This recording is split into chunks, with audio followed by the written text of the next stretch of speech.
barka da zuwa Tafarki TV.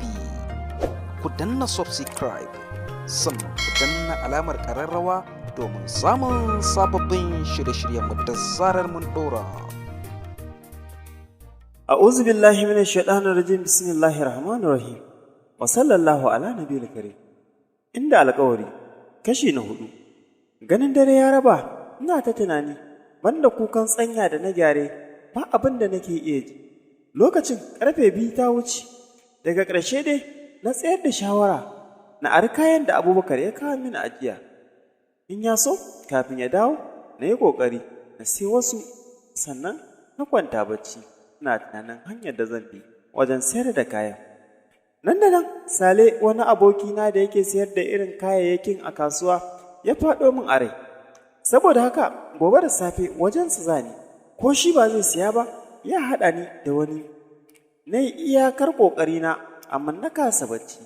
Sai na fita cikin dare na yi awalla, na dawo ɗaki na yi sallah raka'a 10. Na ja carbi na roƙi Allah ya sauwaƙe wa ummi. Har asuba ta yi, aka kira sallah na je masallaci.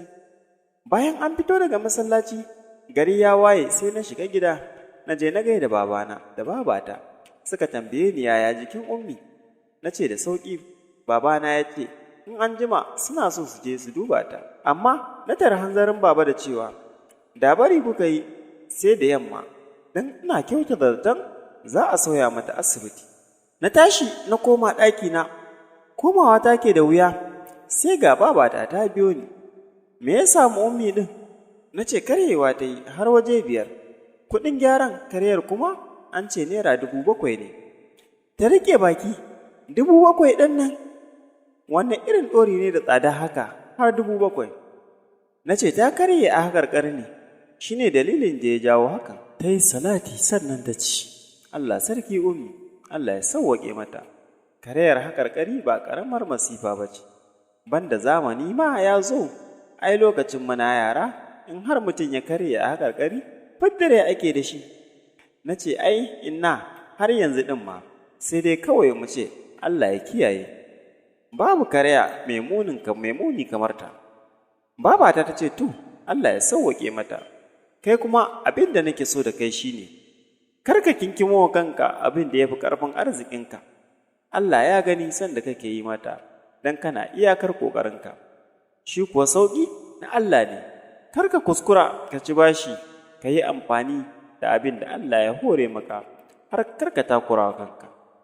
Na ce kar ki ji komai inna, babu abin da zai faru. Me zai biyo baya inda ta san shirin da nake yi? Ta ce to, ni dai ka ji na gaya maka, sannan ta fita.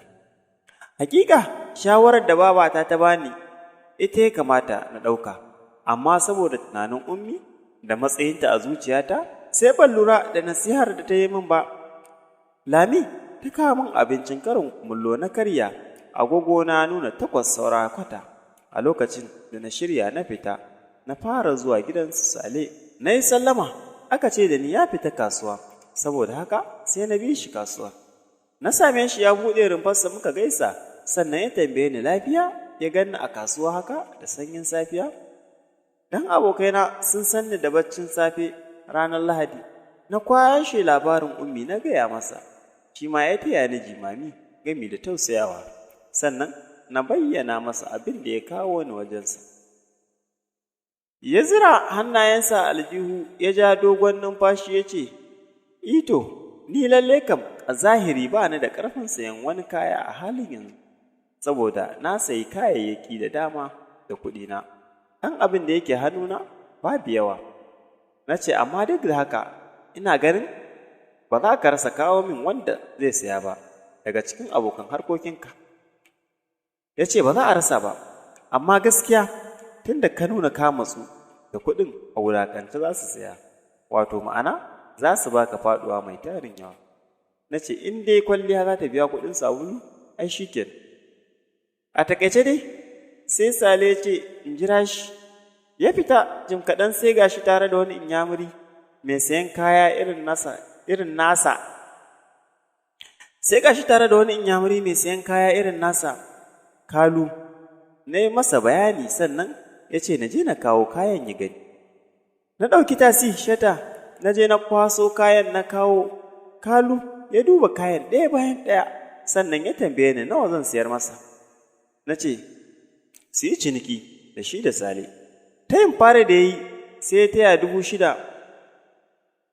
Sale ya ce da shi, ya tsaya ya yi cinikin gaskiya, da kaɗan da ƙyar ya kai 7,500. Ya ce daga haka ba zai ƙara ko kobo ba. Ya ma siya ne hakan saboda Sale.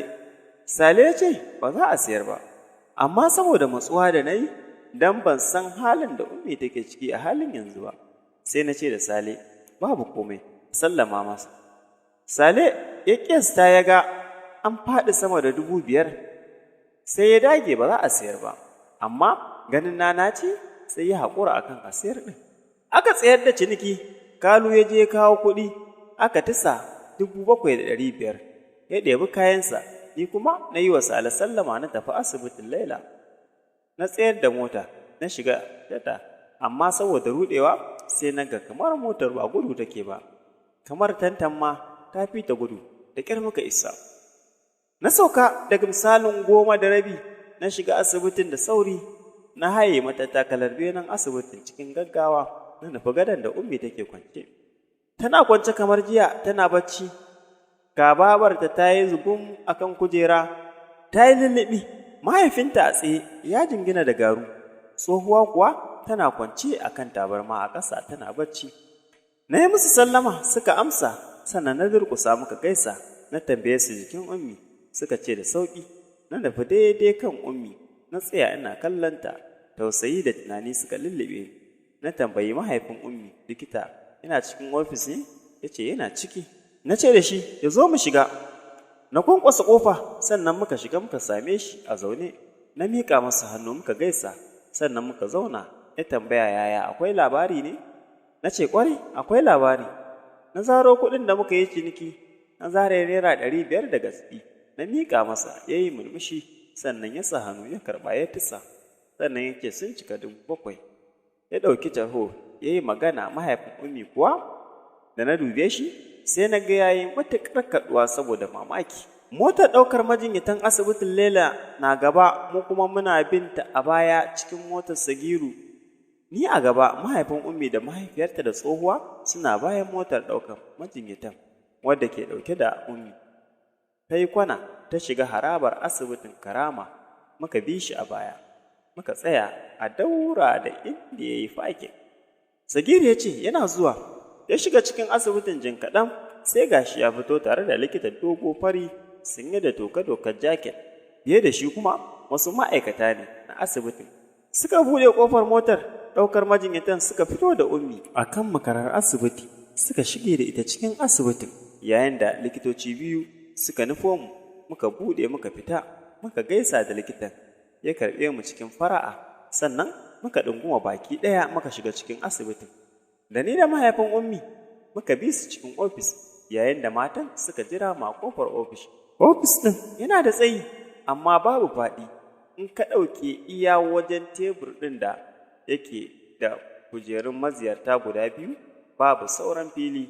Likitan ya yi mana nuni da mu zauna, da ni da mahaifin Ummi muka zauna. Sagir ya tsaya, hannayensa a goye da tebur. Likita ya zauna sannan ya ce, wane ne zai sa hannu a takardar? Don in za a yi irin wannan aikin, mukan bai wa iyaye su ciki, saboda haka sai na karɓa na ciki.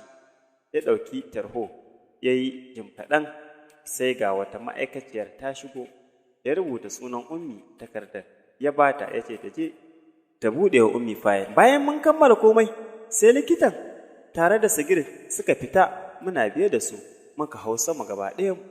Sai ga mu a wani dogon falo mai kunshe da gadajen marasa lafiya fal a jere hagu da dama. Kowanne gado akwai marasa lafiya tare da majinyatansu. Likita ya nuna mana wasu kujeru, ya ce mu ɗan jira su kan su fito. Muka zauna a kan kujeru, ‘yan dubiya da majinyata da wasu marasa lafiya da suka soma samun sauƙi, sai kallon mu suke yi, tamkar waɗanda suka ga namun dajin da suka ɓallo daga gidansu. Ba mu koda mu da su ba, muka yi zaman mu. Sagir da likitan suka shiga wani ɗaki, suka kulle, suka samu kusan awa ɗaya ba su fito ba. Duk wannan zama da muka yi mai tsawo mun yi shi ne tamkar masu zaman makoki. Dukkan mu hudun mun yi tagumi muna jiran mu ji sakamako. Can jimawa sai ga Sagir ya fito ya zo wajenmu sannan ya yi murmushi ya ce, ya yi mata bincike na musamman, ya ga wuraren da suka karye, ya kuma ba ni tabbacin za ta warke cikin ikon Allah. A dangane da abin da ya ce nan da wata guda za ta iya cin abinci da kanta da kuma yi hira da kowa, za kuma ta warke sarai. Gaba ɗayanmu kuma sai muka samu ƙwarin gwiwa, muka saki jiki, muka kuma yi godiya ga Allah. Muka raka Sagir ƙasa baki ɗayanmu muka yi masa godiya, sannan muka yi ban kwana da shi ya shiga motar sai ya tafi. A wannan lokaci ne mahaifin Ummi hankalinsa ya ɗan kwanta, ya umarci babar Ummi da ta je gida ta shaida musu, sannan ta gaya musu an sauya wa Ummi asibiti, saboda haka kada su je asibitin Laila, ta yi musu kwatancen sabon asibitin da aka kawo Ummi. Babar Ummi ta tafi, mu kuma mu uku muka koma sama, muka sake wani jiran na tsawon awanni 2, sannan sai ga likita ya fito, ya kira mu muka je, ya ce an ba ta magani don ta huta, saboda haka kuna iya shiga wajenta yanzu kafin ta tashi daga bacci, sai misalin ƙarfe 8 na dare za mu yi mata aiki. Muka yi godiya sannan muka wuce ya zuwa ɗakin da Ummi take kwance. Jikina ya bani duk mutanen da ke falon mu suke kallo. Muka shiga ɗakin da aka kwantar da Ummi. Ɗakin dogo ne da girmansa, ɗaya da ofis ɗin likitan.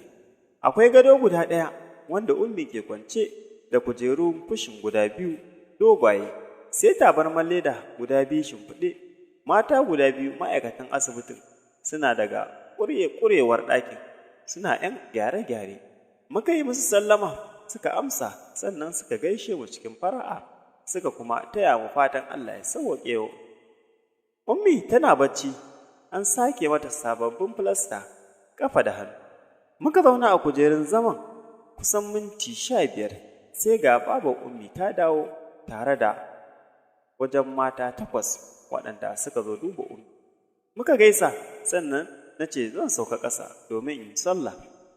Da ni da mahaifin Ummi muka sauka tare, muka zagaya baya inda masallaci yake, muka nemi ruwa muka yi aulalla. Idan da sallan muke da wuya, sai ga wani gungu na matan sun kai su 20 sun zagayo sun zo wajen. Ashe ‘yan uwan Ummi ne, mahaifinta ne da muke tare da shi ya shaida su. Muka gaisa, suka tambaye jikin nata, muka ce da sauƙi. Sannan na raka su sama ɗakin Ummi, na dawo ƙasa na baro ɗaki, babu masukan tsinke. Tun daga wannan lokaci fa muka so ganin jerin gwanan mutane ayari-ayari suna ta zuwa duba Ummi, ‘yan uwa da ƙawaye, har muka yi sallar la'asar, har da wasu abokaina da yawa waɗanda suka je asibitin Laila, aka yi musu kwatance, suka zo suka duba Ummi, suka gaida iyayenta, sannan na raka su muka yi sallam. Ziyara ba ta tsagaita ba sai wajen ƙarfe 5 na yamma. Ina shirin na yi wa iyayen Ummi sallama don na je gida mu taho tare da iyayena su ma su duba Ummi. Sai ga wata ma'aikaciyar ta kwankwasa ƙofa. Na leƙo, akwai wani mai suna Rabi'u a nan ɗakin ne? Ta tambaya, na miƙe tsaye na ce, akwai. Ta ce, wani ne ke son ganinka? Na ce da ita, ce masa ya shigo. Ma'aikaciyar ta mai da ƙofa ta rufe. Jim kaɗan sai ƙofa ta buɗe aka yi mana sallama, sannan ya shigo sanye da doguwar farar riga da wando na shadda da baƙin takalmi, ya sa hula zanna bukar a kansa. Mutumin da ban taɓa zaton ganinsa a wannan lokaci ba, kuma ganinsa ya kaɗa min hanjin cikina, wato Abubakar, wanda da ɗebi kayansa na sayar don biyan kuɗin maganin Ummi. Abubakar ya shigo da fara'a, ya durƙusa ya gaida iyayen Ummi, ya kuma nuna jimami da tausayinsa ga abin da ya samu Ummi, ya yi fatan Allah ya sauwaƙe mata. Ban taɓa yadda ana fara gumi ta babban ɗan yatsa ba, ni na zaci duk almara ce, amma yau na yarda, tun da na ji gumi ya ratso min ta babban ɗan yatsa na. Abubakar ya taso ya koma wajena muka gaisa. Na tambaye shi, yaushe ya dawo? Ya ce da ni, da asuba ya sauka. Bayan mun gama gaisawa, sai muka fita daga ɗakin, gabana na faɗuwa, muka sauka ƙasa. ya tambaye ni menene ya faru ga ummi ne. Na je gidanku neman ka, aka ce kana asibiti tare da ummi, wai an kwantar da ita. Ba su ma san asibitin ba, sai dogon abokin nan na tambaya ya yi min kwatanci. Na yi ƙarfin hali, na yi wa Abubakar bayani akan abin da ya samu ummi. Ya tausaya mata matuƙa gaya, saboda jin bala'in da ya same ta na karaya har waje 5. Sannan ya ce, na san za ka yi mamakin gani na dawo da wuri. Takanas aka tashi ƙanina, ya bi ni ya shaida min cewa na dawo maganar auren da na gaya maka ta taso. Iyayen yarinyar wai sun shirya, saboda haka na zo na karɓi kayan da na baka ajiya. Gabana ya faɗi, hankalina ya tashi, hantata ta kaɗa, na share gumin da ya keto min. Da fari na yi kamar na ɓoye masa gaskiyar al'amarin, amma na yi tunani sai na ga hakan ba shi da wata fa'ida.